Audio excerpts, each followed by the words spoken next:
Every inch of Abigail's skin itched unbearably, but no matter how fiercely she scratched, the rash seemed to spread. It started as a small reddish patch on her forearm, hardly worth her notice. Now, her entire body was a tapestry of pulsating, inflamed tissue. Abigail tried everything: creams, baths, even poultices, but nothing alleviated the gnawing sensation creeping under her skin. It wasn't until the first week had passed that she noticed something even more unsettling. The rash wasn't just spreading, it was moving. Small wrinkles would appear, shifting places ever so slightly before settling back down into her flesh. Late at night, she would wake up to the eerie feeling of something wriggling beneath her. Unable to bear it any longer, Abigail resolved to see a dermatologist. Dr. Thompson's clinical expression morphed into one of horror as he examined her skin under a magnifying glass. She caught a glimpse of his freckled face paling, eyes widening. This isn't a rash, Miss Carson," he whispered.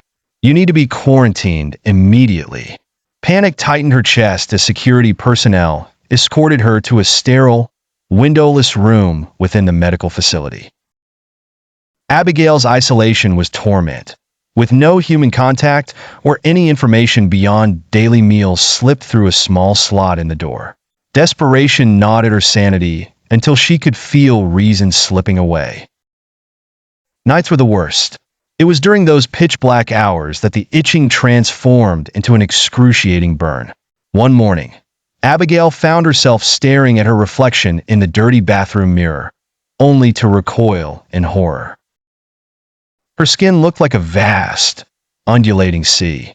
Tiny, fleshy orbs had emerged, dotting her body like coral colonies.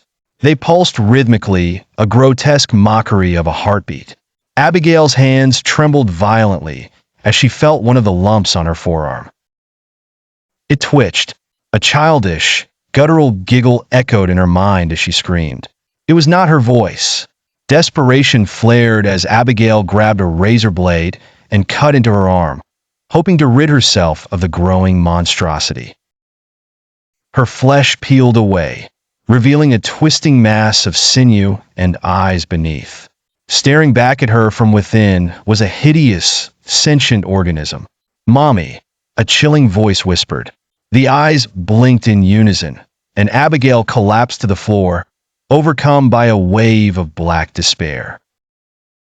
As consciousness faded, the last thing she heard was the clicking sound of the door unlocking. She knew that whatever lived beneath her skin was about to be unleashed upon the world.